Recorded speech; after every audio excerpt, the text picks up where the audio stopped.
Bismillahirrahmanirrahim. Alhamdulillahi rabbil alamin. Wassalatu wassalamu ala asyrafil anbiya'i wal mursalin wa ala alihi wa sahbihi ajma'in, amma ba'du. Qad qala al-mu'allifu rahimahullah ta'ala wa adama an-naf'a bihi wa bi'ulumihi fid darain amin qala. وقد اكتشفوا الآن في عالم الحس أن الكلام الذي يدور بين الحامل ومن حولها أو الذي تردده بلسانها يتأثر به الجنين في البطن. Al-Habib Umar dalam kitab Salahul Usrah wa Daurul Abawaini fit Tarbiyah di jilid yang keduanya halaman 26 beliau berkata, dan sungguh mereka para ulama sudah meneliti di zaman sekarang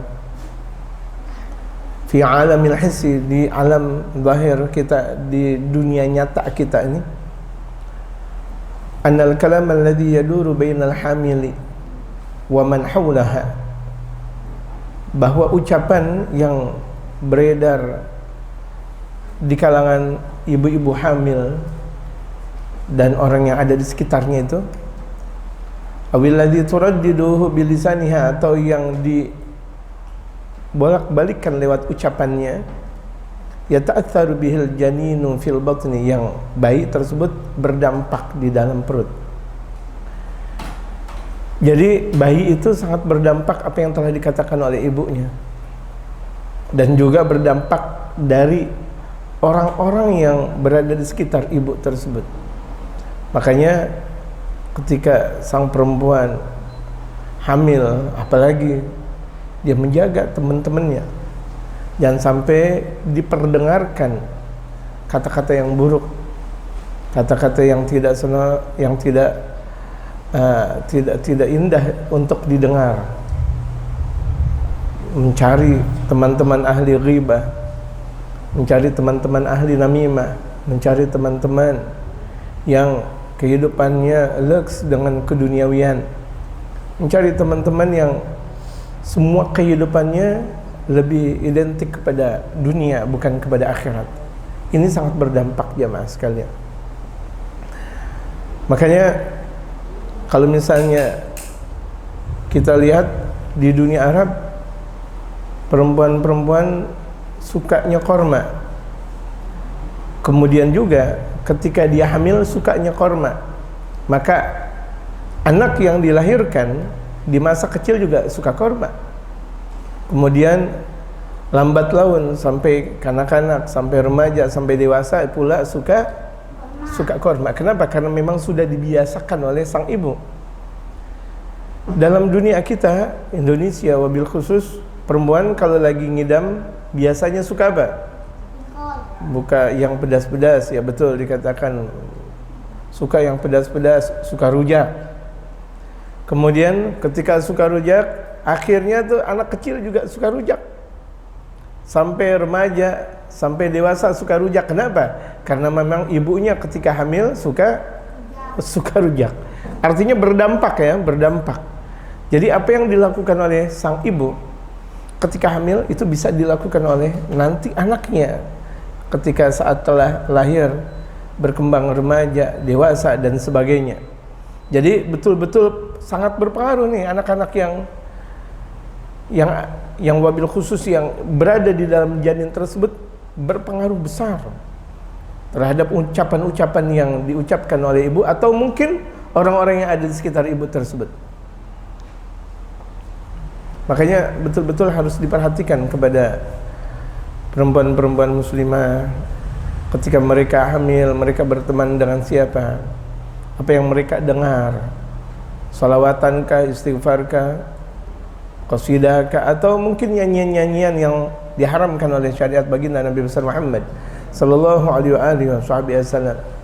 Jangan hobi bergunjing, jangan dekat orang-orang yang selalu obrolannya menjengkelkan hati, berdampak kepada anak. Na'udzubillah, na'udzubillah. Bal wajadu anna hadza mu'athirun hatta 'ala al-miyah. Bahkan mereka, yaitu mereka para ulama-ulama saleh, menjumpai hasil itu semuanya berdampak hatta 'ala al-miyah, bahkan sampai air. Air yang sudah didoakan, contoh air yang sudah didoakan dengan air yang tidak didoakan berbeda. Berapa banyak dalam penemuan-penemuan atau dalam apa yang sudah mereka teliti secara lebih cermat, secara keilmuan mereka, beda. Air yang sudah dibacakan bismillahirrahmanirrahim dengan air yang tidak dibacakan bismillah. Air yang dibacakan doa berbeda dengan air yang tidak dibacakan doa. Tuh lihat, air itu padahal benda, apapun benda yang kalau misalnya sudah didoakan beda.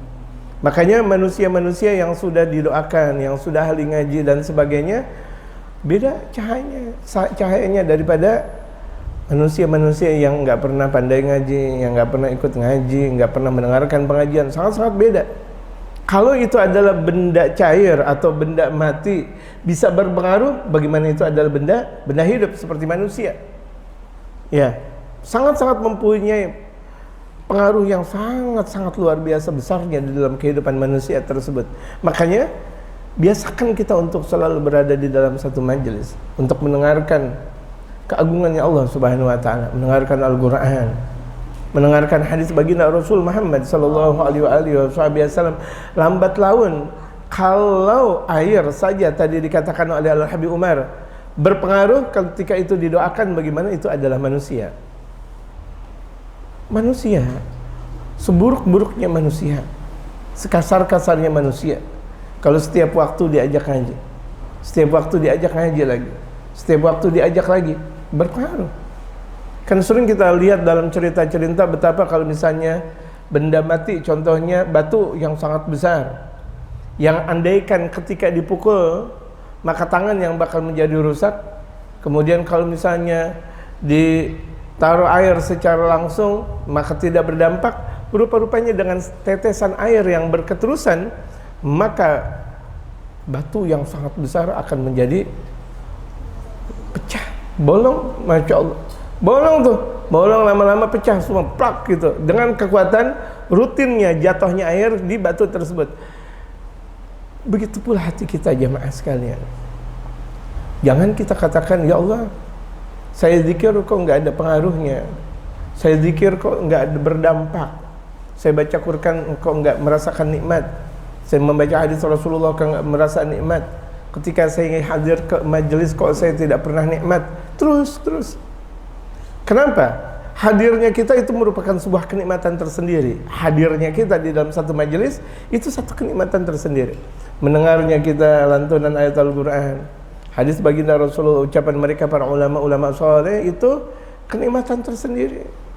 Ketika kita berzikir la ilaha illallah, la ilaha illallah, la ilaha illallah, walaupun kita belum merasakan sebuah kenikmatan zikir, lam natadzawwaq, kita tidak merasakan rasa manisnya zikir la ilaha illallah, la ilaha illallah Muhammadur Rasulullah sallallahu alaihi wasallam, sebagaimana mereka para ulama-ulama membaca zikir seperti itu. Contohnya Sayyidina Imam Al-Faqihil Muqaddam yang setiap harinya beliau membaca la ilaha illallah Muhammadur Rasulullah sallallahu alaihi wasallam.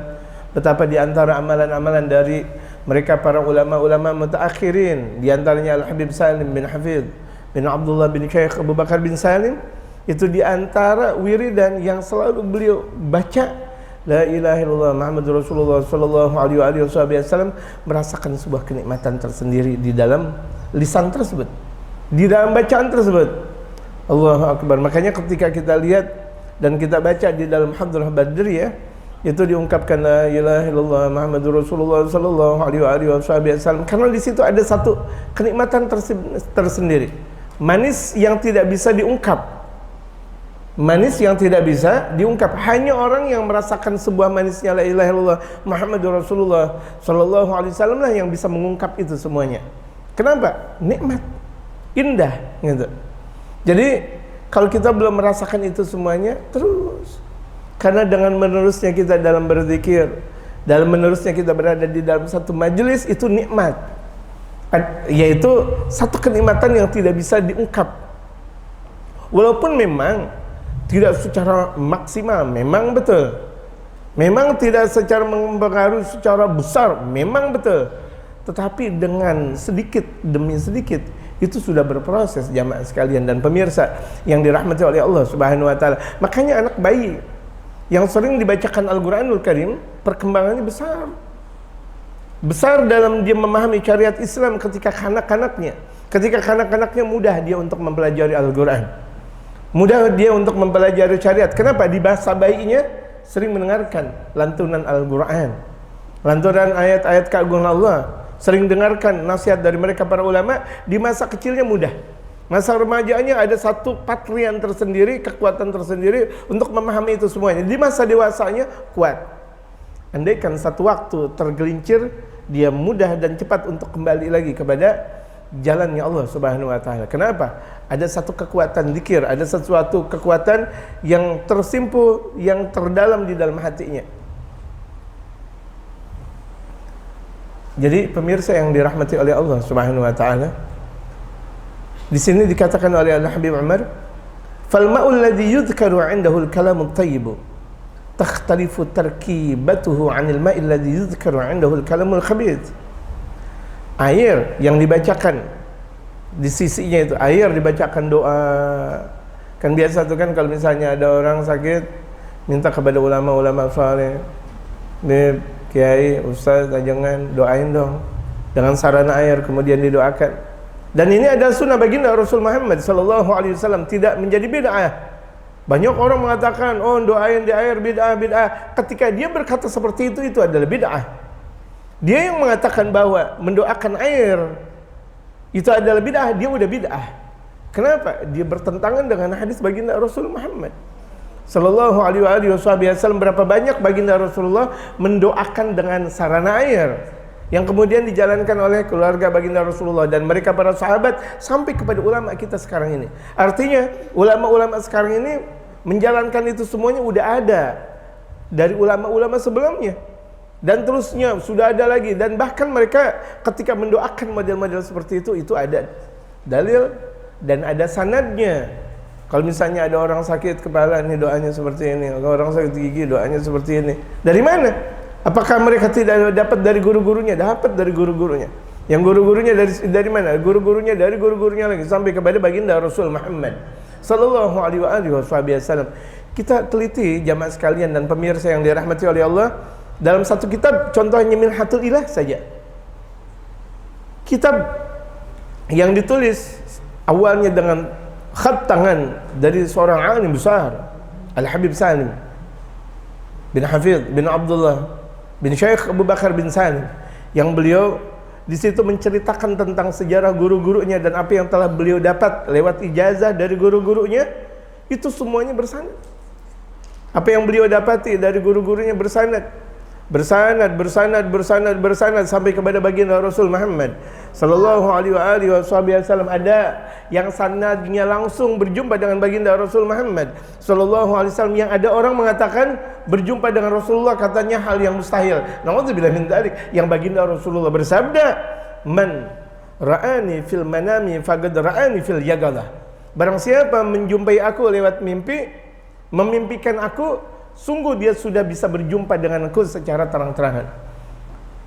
Fa inna syaitana la yatamatsalu bi, karena sesungguhnya setan tidak mampu untuk menyerupai aku. Dan ini benar dalam sabda baginda Rasulullah. Kalau ada orang yang mengatakan berjumpa dengan Rasulullah itu adalah hayalan, berjumpa dengan Rasulullah itu adalah hal yang tidak masuk di akal, tapi sabda baginda Rasulullah Muhammad sallallahu alaihi wasallam mengatakan seperti itu. Apakah kita menolak dengan sabda seperti itu? Yang baginda Rasulullah, lisanun la yantiqu 'anil hawa in huwa illa wahyun yuha. Mutlak kebenaran. Jadi jamaah sekalian, berapa banyak nih ungkapan-ungkapan yang tidak sesuai dengan ungkapan syariat baginda Rasulullah Muhammad. Ada orang ketika melihat baginda Rasulullah, enggak perlu dipercaya, mereka mengatakan seperti itu.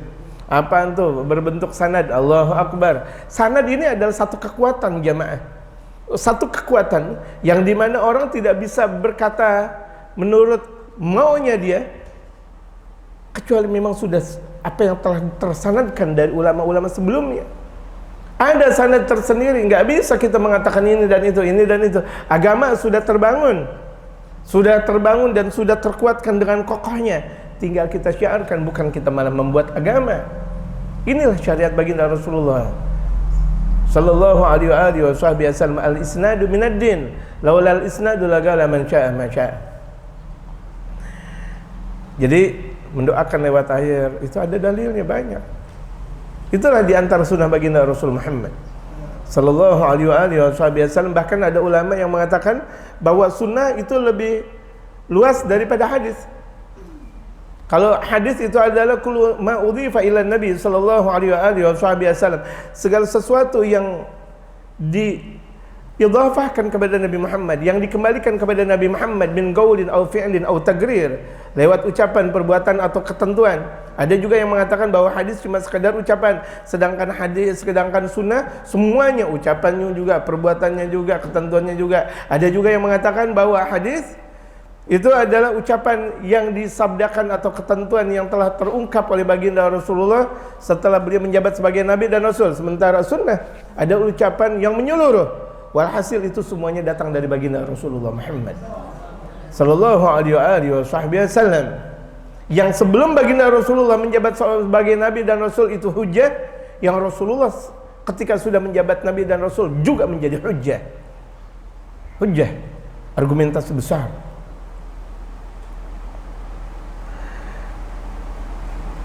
Jadi air yang dizikirkan, indahul kalamut thayyib, di sisi air tersebut dengan ucapan yang baik, dizikiri, air dizikirin. Makanya itu bagus betul.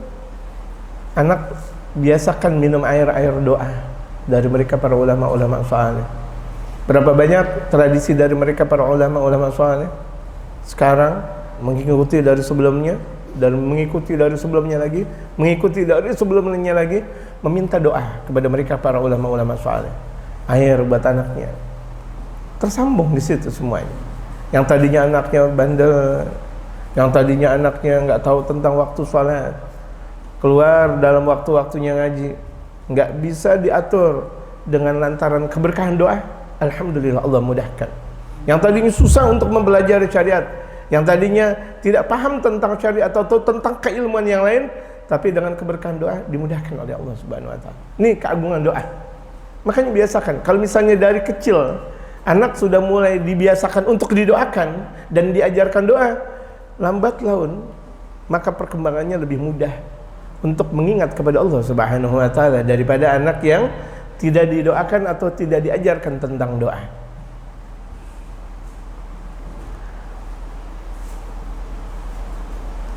Jadi air yang didoakan, indahul kalamut thayyib, yang di sisi air tersebut ada ucapan yang baik, takhtalifu tarkibatuh, berbeda rangkaiannya, anil ma'il ladzi yudhkaru 'indahul kalamul khabith, daripada air yang terungkap di sisinya ucapan yang buruk. Misal ada airnya, kita ngomong yang buruk, ini dan itu, ini dan itu, ini itu, beda tuh air. Ya, padahal sama-sama air. Yang satu didoakan, yang satu disumpah serapahkan misalnya. Apa nih orang fulan bin fulan enggak benar, kemudian kita ngomong di hadapan air. Tuh susunan air tersebut berbeda. Ya, itu susunan. Maka tempat begitu juga jamaah sekalian. Makanya dalam sabda baginda Rasulullah Muhammad sallallahu alaihi wasallam, inna habbal bilad indallah masajiduha, sesungguhnya sebaik-baik tempat di sisi Allah itu adalah masjid. Kenapa? Tempatnya zikir, tempatnya sholat berjamaah, tempatnya orang munajat kepada Allah. Maka tempat tersebut beda.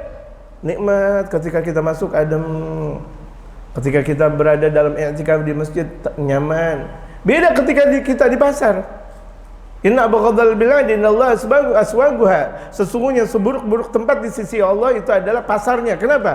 Pasar tempat tipuan, tempat bohong, tempat orang curang di dalam pasar tersebut. Maka tempat maksiat tersebut akhirnya tempat yang dibenci dan bahkan yang paling dibenci oleh Allah Subhanahu wa taala.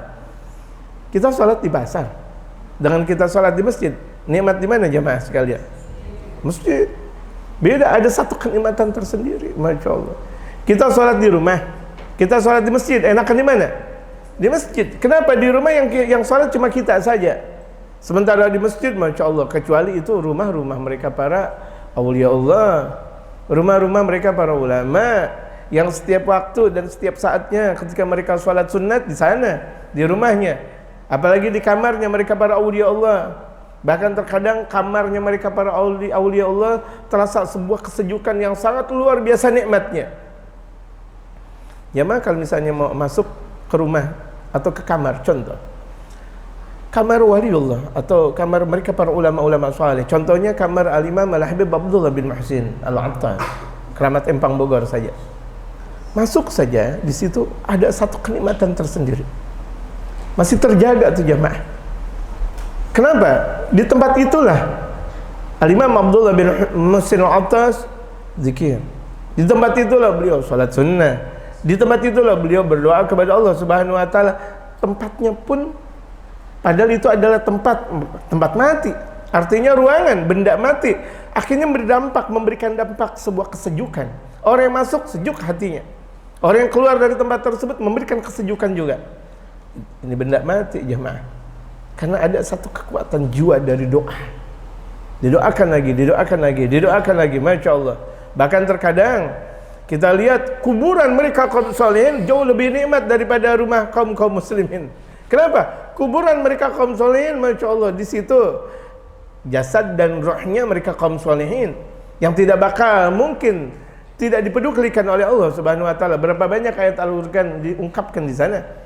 Berapa banyak ayat Al-Quran. Kalau misalnya ada orang juga mengatakan ngapain baca Al-Quran di kuburan, dia nggak tahu bahwa baginda Rasulullah Muhammad SAW seringkali ziarah di kuburan kemudian membaca ayat suci Al-Quranul Karim, membaca Yasin. Ini merupakan sebuah dalil amalan dari baginda Rasul Muhammad SAW. Andaikan baginda Rasulullah tidak melakukan seperti itu, umat pun tidak bakal melakukan seperti itu. Tapi karena ada tuntunan yang jelas dari baginda Rasulullah ketika beliau ziarah, baca Yasin yang beliau ungkapkan. Yasin 5 gurialah. Bukan cuma sekedar omong kosong ketika berada di dalam pekuburan. Cuma sekedar naruh kembang atau air sebagainya, tidak. Doa di sana membaca ayat suci Al-Qur'anul Karim. Ayat-ayat yang 5 ayat tayasar, ayat-ayat yang dianggap mudah untuk dibaca di sana semuanya. Masya Allah, ada sebuah kenikmatan tersendiri. Sementara di rumah kaum muslimin tidak dibacakan Al-Quran, tidak dibacakan doa, akhirnya nggak nikmat. Rumah muslim dengan rumah kafir pun berbeda jamaah. Rumah muslim dengan rumah kafir, walaupun rumah muslim ibadahnya kurang, tapi kan masih ada ibadahnya juga. Beda ketika kita masuk ke rumah orang-orang kafir. Kita masuk masjid dengan kita masuk ke tempat peribadatan lain. Ketika kita masuk ke tempat peribadatan lain, ya Allah, nggak ada nikmat-nikmatnya, gersang luar biasa, segersang-gersangnya tempat, segersang-gersangnya tempat. Kenapa tidak ada doa di sana? Jemaah sekalian, apa yang telah kita dengarkan dari Al-Habib Umar di sini, mulai kita amalkan. Karena setiap waktu kalau misalnya kita bisa merutinitaskan doa, doa lagi, doa, doa lagi, doa, doa lagi, doa, doa lagi, doa. Yang ada di hadapan kita bisa jadi anak dan istri kita, yang ada di hadapan kita orang yang ada di sekitarnya, yang bisa jadi orang tersebut dia dalam keadaan melakukan perbuatan maksiat, dengan lantaran doa kita berubah dia menjadi orang yang taubat di sisi Allah. Kenapa? Keberkahan doa. Doa lagi, kita doa ketika kita mau duduk, bagaimana doa? Ketika kita masuk rumah, bagaimana doa? Ketika kita masuk masjid, masuk majelis, kemudian kita makan, ketika berdiri, kita berjalan kaki, ketika melakukan aktivitas, apa doanya? Di situ semuanya diajarkan oleh baginda Rasulullah Muhammad sallallahu alaihi wasallam. Wa kana yadhkuru hadza salihun. Dan orang-orang saleh menyebutkan ini semuanya. Artinya menyebutkan bahwa betapa pentingnya doa untuk anak. Kalau air saja bisa berpengaruh ketika didoakan, apalagi anak. Jadi kita jangan buru-buru anak untuk menjadi soleh. Anak kok lama banget solehnya, susah banget ngajarnya. Perlahan. Yang bisa jadi, kita lihat pohon korma, kalau di padang pasir itu, kalau kita lihat ketika kita menaruh korma, misalnya biji korma, ketika tuh biji kurma itu untuk mengeluarkan cabangnya, terkadang di situ ada bebatuan besar terlebih dahulu. Yang ini adalah bebatuan besar dan sini adalah biji kurma. Jadi biji kurma tidak langsung merambat ke atas bebatuan, tapi harus melewati bebatuan yang ada. Ketika sudah ada, tumbuh kuat. Kekuatannya jauh lebih kuat daripada ketika langsung. Begitu yang dimaksud oleh Allah Subhanahu wa taala buat anak-anak kita. Bisa jadi kita nunggu nih kesabaran kita dengan banyaknya.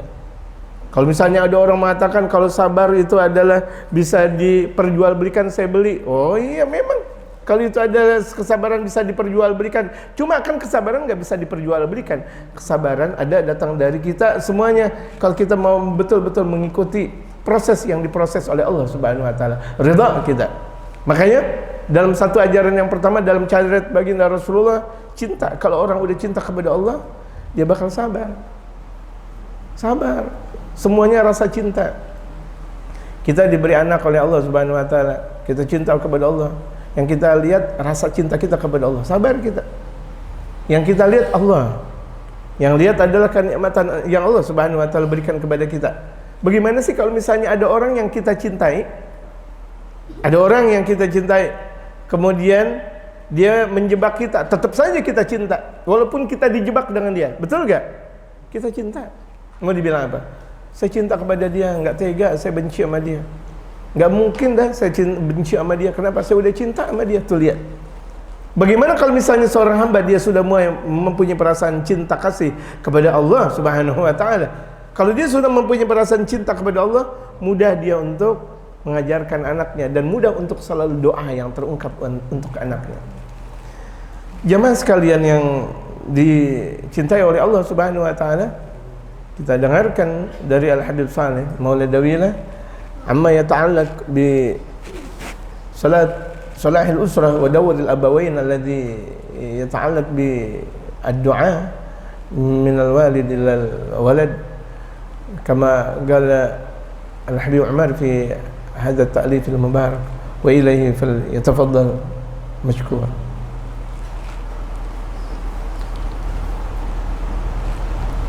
الحمد لله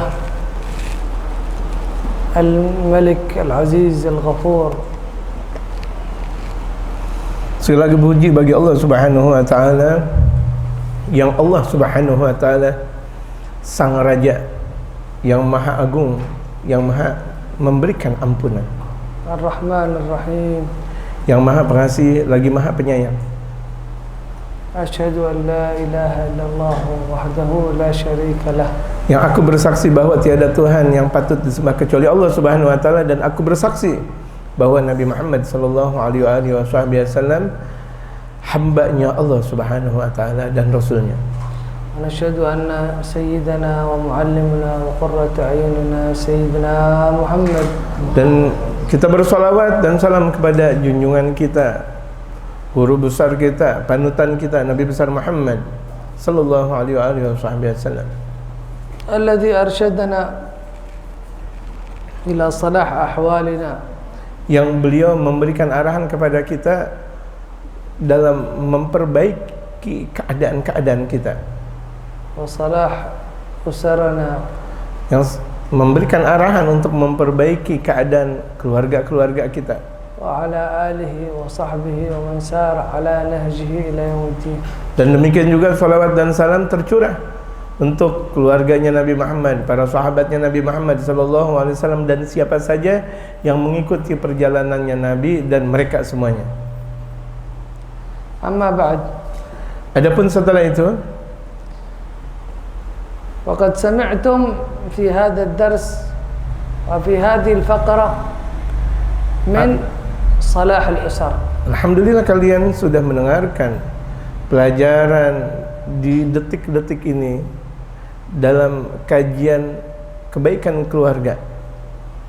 Sami'tum athar ad-dhikr, athar al-um عندما تذكر الله على الجنين.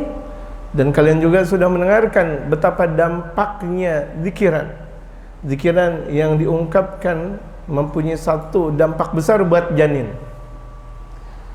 فمن هذا نعلم أن صلاح الأولاد والبنين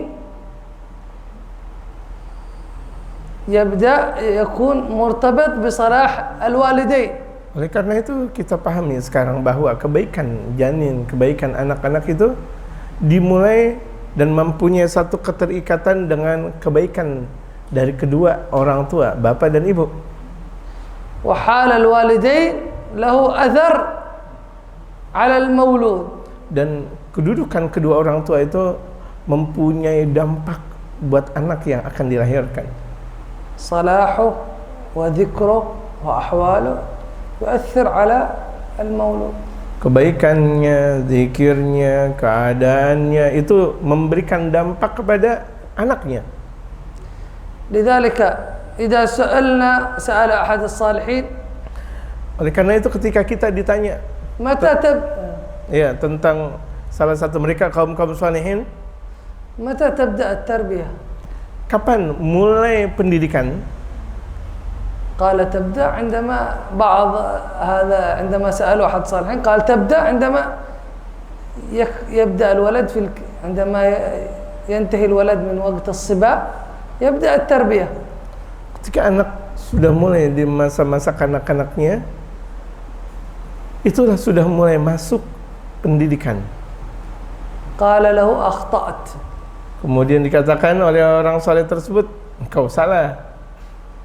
تبدأ التربية من حين اختيار الزوجة. Mulai pendidikan kepada anak ketika mulai mencari istri.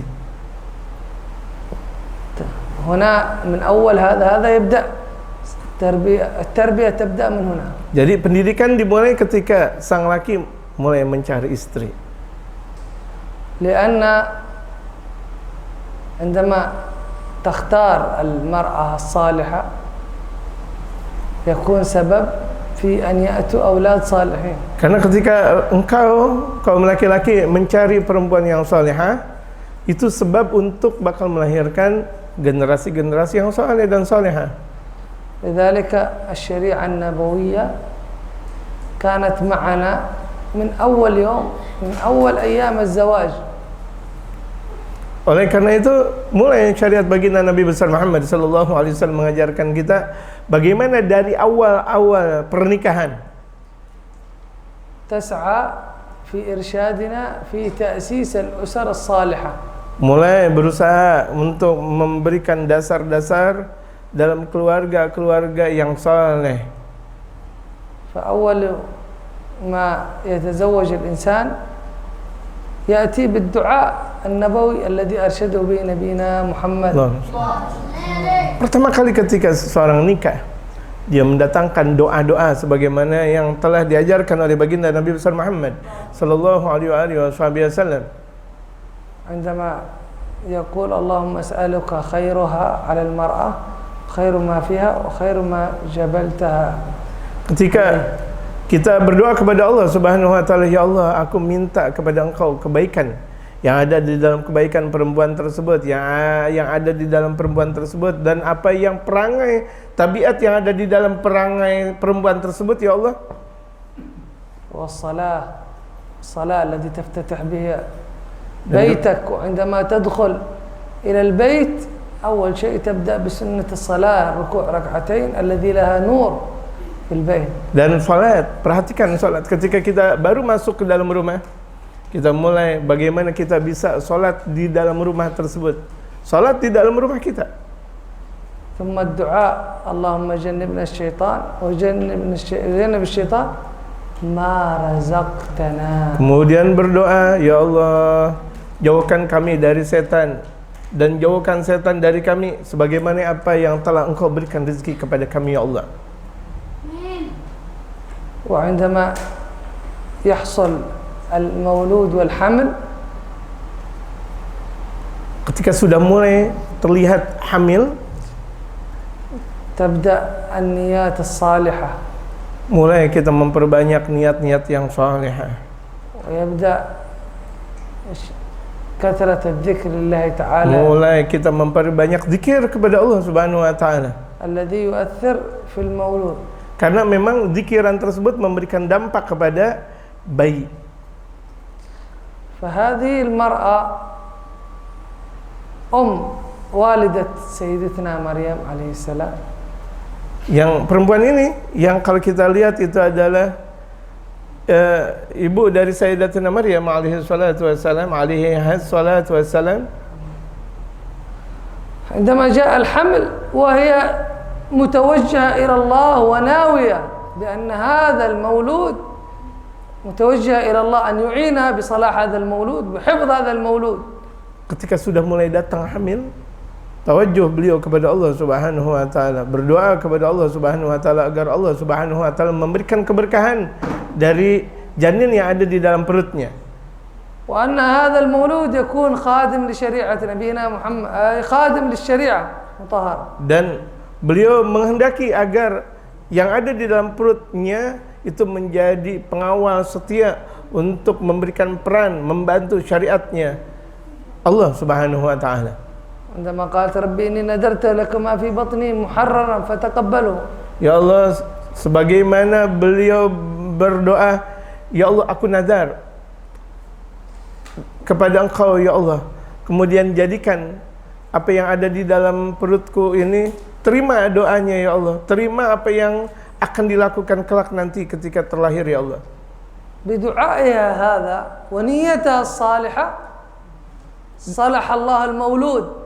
Dengan niat dan doa yang kuat, Allah Subhanahu wa taala perbaiki anak yang ketika dilahirkan itu. وخرجت مريم عليه السلام الطاهرة. Terlahirlah Sayyidatuna Maryam alaihi salat wassalam. بسبب ايش؟ بسبب توجه أمها ودعائها لله بصلاحها. Tersebab apa? Tersebab dengan kekuatan doa dan tawajuhnya ibunda dari Sayyidatuna Maryam kepada Allah Subhanahu wa taala. فلذلك تبدأ التربية من ذلك الوقت.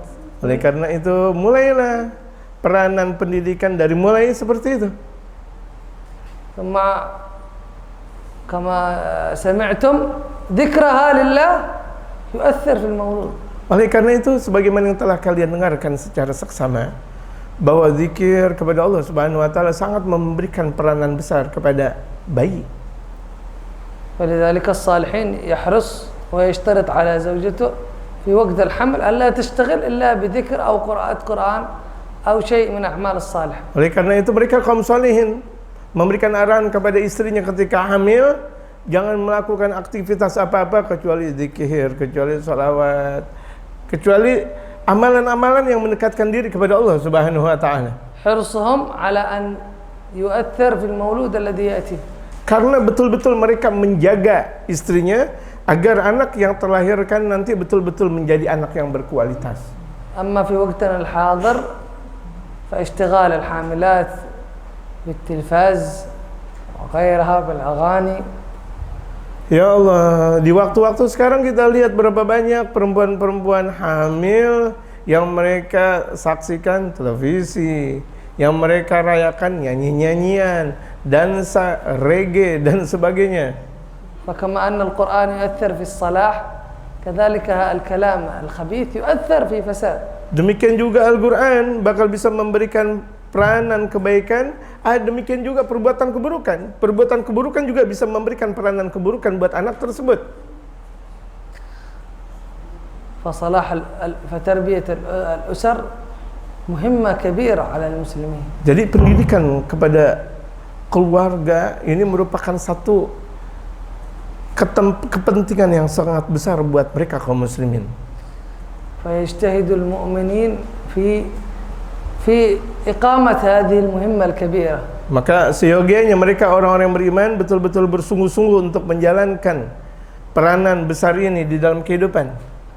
حتى أن هذه النية صلاح الأولاد كانت النبي أشار إليها من أول الزواج. Sampai-sampai di mana yang ditunjukkan oleh baginda Nabi besar Muhammad sallallahu alaihi wasallam untuk memberikan kekuatan peranan ini, beliau memberikan arahan bagaimana ketika di awal-awal pernikahan. عندما قال نبينا محمد اللهم تزوجوا الولود الودود فإني أباهي بكم الأمم يوم القيامة. Sebagaimana baginda Rasul Muhammad sallallahu alaihi wasallam bersabda, nikahkan perempuan-perempuan. Tazawwajul walud al wadud, nikahkan perempuan-perempuan al walud yang subur, yang mempunyai banyak anak. Al wadud yang sayang. Kalau misalnya menikahkan perempuan yang enggak sayang merepotkan, maka sesungguhnya dalam sabda baginda Rasulullah, aku bangga mempunyai umat-umat dengan umat yang banyak.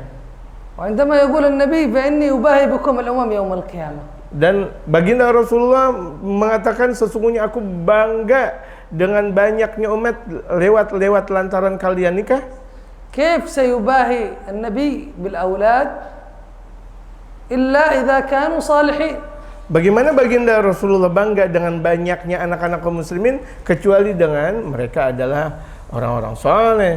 فهو يلفت انتباه المؤمنين يا مؤمنين من حين الزواج اعلموا أن لكم جهد كبير في أن تأتوا بأولاد صالحين أباهي بهم أنا يوم القيامة. Yang di sini baginda Rasulullah seraya mengatakan, wahai orang-orang yang beriman, bersungguh-sungguhlah kalian dalam nikah dan memproses mempunyai anak-anak keturunan yang saleh dan salihah, maka sesungguhnya aku bangga dengan mereka itu semuanya. فهو يحملهم مهمة كبيرة في أن يأتوا فيجتهدوا في صلاح أولادهم. Dan baginda Rasulullah memberikan arahan yang penting kepada mereka agar mereka bisa betul-betul mendatangkan kepentingan dan tanggung jawab ini. صلاحهم. Yaitu kebaikan. لأنه إذا مات بصلاح الأولاد يستفيد المجتمعات كلها. Karena dengan kebaikan anak, insyaallah akan bisa memberikan dampak kebaikan untuk satu komunitas. لذلك وعلينا كذلك فهذه المهمة تكون دائم في بال الرجل والزوج. Yang kepentingan ini yang seharusnya ada di dalam akal sanubari atau hati sanubari buat suami dan istri. ودائم يتوجه إلى الله أن يعينوا في إقامة هذه المهمة. Dan selalu tawajuh kepada Allah Subhanahu wa taala agar Allah Subhanahu wa taala memberikan pertolongan kepada mereka untuk bisa menjalankan ini semuanya. لأنه إذا لم تكن معونة من الله سبحانه وتعالى فلا يستطيع شيء. Kalau tidak dari pertolongan Allah Subhanahu wa taala tidak bakal mungkin terjadi sesuatu. مع بذل الجهد. Dengan mengerahkan kemaksimalan, badl al-juhd wal musabara wal muthabara, dan sabar dan betul-betul menjadikan kekuatan besar di dalam kehidupannya. Indama qala Allah wa amur ahlaka bis salat wastabir 'alaiha. Sebagaimana Allah berfirman, perintahkan anak engkau salat dan berlaku sabarlah engkau. Ma huwa amr faqat istabir maris. Bukan cuma sekadar perintah untuk sabar. أمر أهلك بالصلاة واصطبر عليها. اصطبر على هذه المهمة حتى يعينك الله في صلاح الأولاد. Dan betapa kita harus mempunyai rasa sabar dalam memberikan penanganan kepada anak ini sampai Allah Subhanahu wa taala bakal memberikan pertolongan kepada kita untuk bisa sukses dalam menjalankan amanat ini. وكثير من الناس يغفلون هذه المهمة. Yang banyak orang lalai dari kepentingan ini semuanya. ويبدأ في التربية عندما يرى ولده قد كبر قد عدى وقت التمييز يبدأ الآن يربي. Ketika orang tua melihat bahwa anaknya sudah masa tamyiz. Masa tamyiz adalah anak di mana dia sudah bisa membedakan mana kanan dan mana kiri. Dia bisa makan dengan sendirinya, dia bisa dengan cebok dengan sendirinya. Ini yang disebut dengan masa tamyiz. Dia sudah mulai mempunyai satu perhatian besar kepada anaknya dalam pendidikan. Wa ta'akhkhar katsir.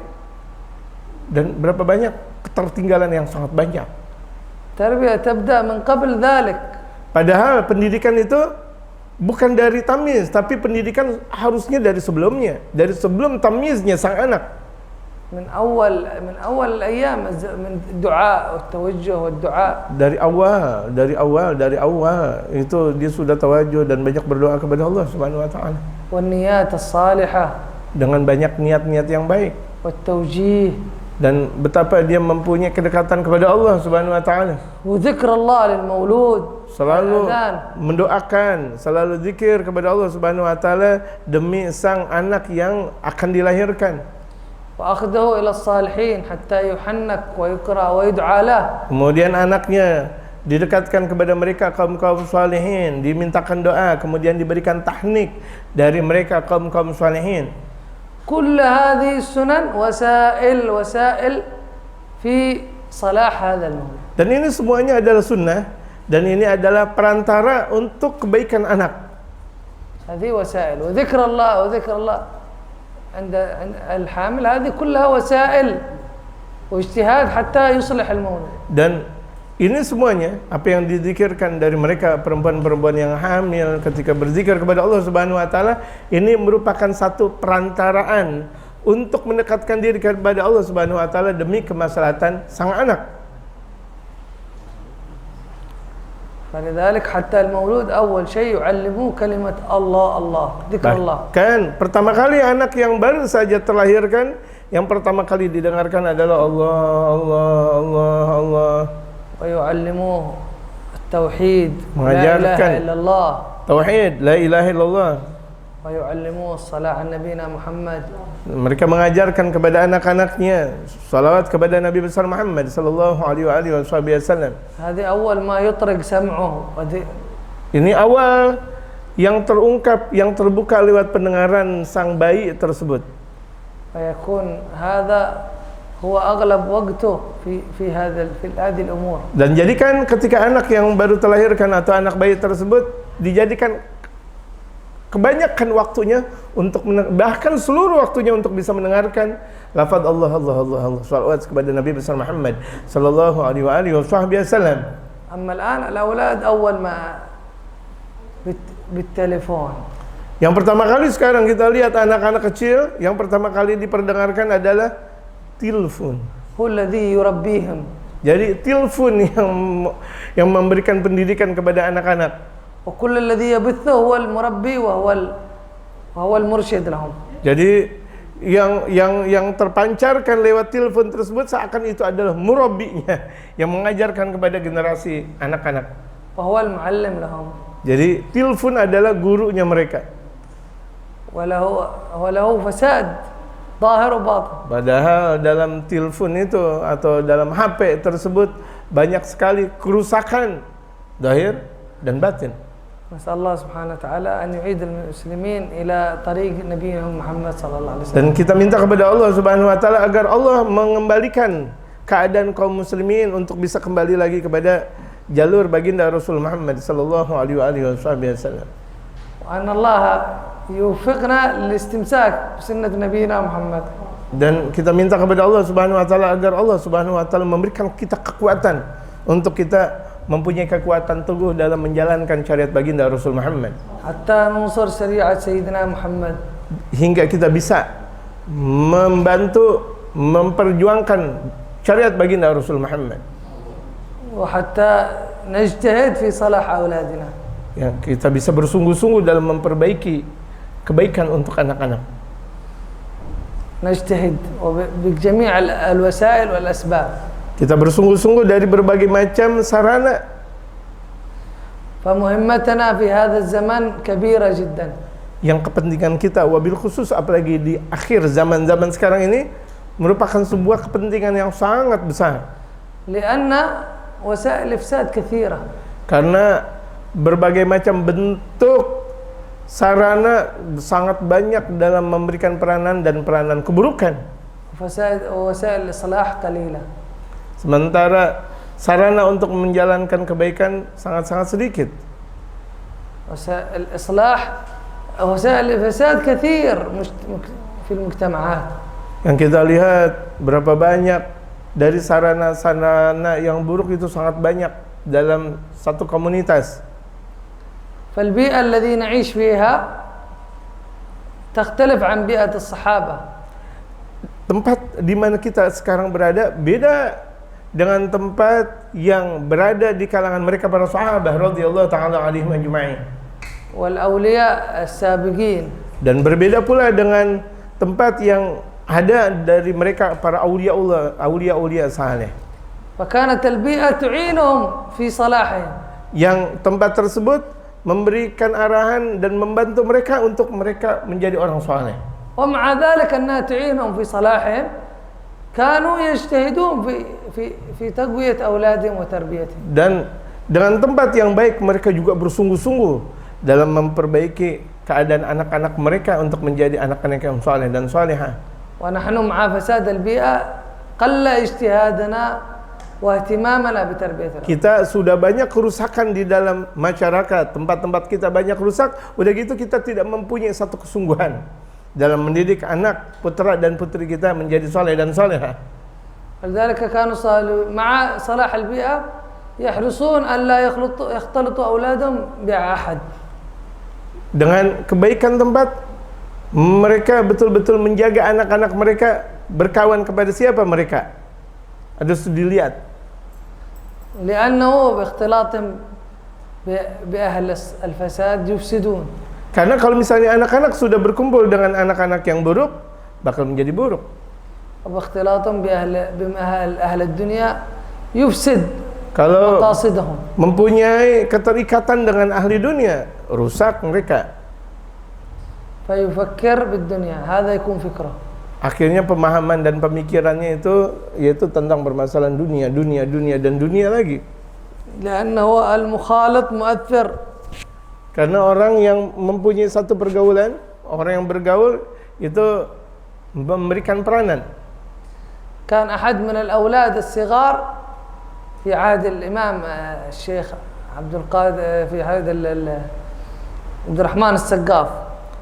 Ketika itu ada anak-anak kecil itu sengaja untuk ke Al-Imam Syekh Abdul Rahman Segaf. وهذا الولد اسمه الإمام سعد السويني. Dan anak ini namanya Sa'd Suwain. فكان أمه تعبت فيه. Yang ibunya merasa capek dalam mendidiknya. وقالت احفظ القرآن ما حفظ تعبه. Disuruh untuk hafalin Quran, enggak hafal. تريد يأخذ العلوم ما لم يأخذ العلوم. Disuruh ngaji tapi enggak mau ngaji. فكلمت الحبيب عبد الرحمن السقاف. Akhirnya dia berbicara kepada Sayyid Imam Abdul Rahman Segaf. فقال لها هاتي الولد عندنا البيت. Kemudian berkata Al-Imam Abdul Rahman Segaf, berikan anak tersebut. فعندما جاء إلى البيت تغير حاله. Ketika datang ke rumah Al-Imam Abdul Rahman Segaf, berubah keadaannya. لأن البيت عبد الرحمن كل عضو من أعضاء يذكر الله. Karena seluruh tempat yang di rumah Al-Imam Abdul Rahman Segaf itu semuanya berzikir kepada Allah Subhanahu wa taala. كل أهل البيت مشغولين بطاعة وعبادة. Karena seluruh yang ada di dalam rumahnya itu menyibukkan diri untuk beribadah dan taat kepada Allah Subhanahu wa taala. والبيئة كلها منورة. Dan tempat yang di sekitar rumah Sayyidina Imam Abdul Rahman Segaf semuanya bercahaya. فما هي إلا أيام بسيطة حتى تغير حال هذا الولد. Dan terdidiklah di sana dengan waktu yang sangat-sangat sebentar, akhirnya anak tersebut menjadi anak yang saleh. فحفظ القرآن أخذ العلوم الظاهرة والباطنة. Mulai menghafalkan Al-Qur'anul Karim dan bisa mempelajari ilmu-ilmu syariat baginda Rasulullah. بسبب أنه جالس الحبيب عبد الرحمن السقاف. Karena anak tersebut bisa duduk dengan Sayyidina Imam Abdul Rahman As-Segaf. فمجالسة الصالحين مؤثرة. Maka duduk dengan mereka kaum salihin itu bisa memberikan dampak yang sangat besar dalam kehidupan. وعكس ذلك مجالسة الغير أهل الصلاح. Demikian juga kebalikannya, duduk-duduk kepada orang-orang yang tidak melakukan kebaikan itu juga berdampak. والآن مجالس غير أهل الصلاح ليس نجالسهم بوسائل هذه الإعلام. Dan berapa banyak orang duduk dengan orang-orang yang ahli keburukan, mereka duduk-duduk lewat sarana-sarana HP dan sosial media yang lainnya. يعني أهل الكفر وأهل الموجودين كل يوم نجالسهم. Ya, yang mereka bahkan bersosialisasi lewat media sosial kepada orang kafir dan sebagainya. نسمع كلامهم ونرى صورهم. Kita dengarkan ucapan mereka, bahkan kita ngelihat bentuk-bentuk mereka orang-orang kafir. فرؤية حتى رؤية الكافر تؤثر في البصر. Karena memandang orang kafir pula bisa memberikan dampak kepada pandangan. Itu melihat orang kafir memberikan dampak. كما كان واحد من الصالحين في حضرموت كان يفتخر يقول الحمد لله أن عيني ما رأت كافر. Sebagaimana berbangganya mereka orang-orang Hadramaut di waktunya, mereka bergembira bahwa mereka tidak pernah melihat orang kafir sedikit pun. ما رأت إلا تقي وصالح وعالم ولي. Yang mereka lihat adalah mereka para awliya Allah, yang mereka melihat adalah mereka para ulama-ulama saleh. لأن النظر إلى من أسباب التربية النظر إلى الصالحين. Karena pandangan, memandang kepada mereka orang-orang saleh itu adalah satu pendidikan. والنظر إلى الكفار والفاسقين من أسباب فساد التربية. Dan memandang kepada mereka orang-orang kafir itu diantara hal yang mendatangkan keburukan. لابد على المؤمنين أن يعرفوا المهمة الكبيرة الذي عليهم. Orang-orang mukmin sekarang betul-betul mereka harus tahu kewajiban dan kepentingan yang harus mereka lakukan. إما يأخذوا هذه المهمة أو لا يتزوجوا ولا يأتوا بأولاد. Mereka tidak mempunyai kepentingan, atau mungkin mereka enggak nikah, atau mereka bahkan tidak mendidik anak. لأنك يوم القيامة يكون لك حمل تحاسب على نفسك، أما تجيب لك عذك ثقل كثير حساب يزداد. Karena nanti di hari kiamat bakal dipertanggungjawabkan dengan pertanggungjawaban yang sangat banyak kelak nanti di hari kiamat. فأنت إذا صلاحك يكفي إذا من غير أولاد. Kalau misalnya engkau sudah baik, cukup. أسأل الله أن يغفر ذنوبنا. Kita minta kepada Allah agar ويستر عيوبنا. Allah mengampuni dosa kita dan menutup berbagai macam kekurangan kita. ويوفقنا للخير. Dan Allah Subhanahu wa taala berikan taufik kebaikan. ويختار لنا ما فيه الخير في حركاتنا وسكناتنا. Dan Allah memberikan kita pilihan kebaikan dalam pergerakan dan seluruh aktivitas kita. ويوفقنا لأداء هذه المهمة الكبيرة الذي على عاتقنا. Dan kita diberikan taufik oleh Allah Subhanahu wa taala untuk bisa memerankan peran ini semuanya. ويصلح أولادنا. Allah berikan kebaikan kepada anak-anak kita, putra dan putri kami, وأسرنا. keluarga besar kami. اللهم يا رب إن لم يكن علي عونا منك فلا نستطيع أن نصلحهم إلا بعون منك. Ya Allah, kalau tidak dengan pertolongan Engkau kami tidak mampu. Wajib dengan pertolongan Engkau ya Allah. اللهم وفقنا لأفضل الأسباب التي تعين في صلاحه. Ya Allah, berikan kami taufik dengan sebagus-bagus sebab untuk kami bisa memberikan peranan ini. وصلى الله على سيدنا ومرشدنا ومعلمنا محمد صلى الله عليه وسلم. Sallallahu alaihi wasallam Muhammadin wa ala alihi wa sahbihi wasallam. Subhana rabbika rabbil izzati amma yasifun. Salamun alal mursalin walhamdulillahi rabbil alamin.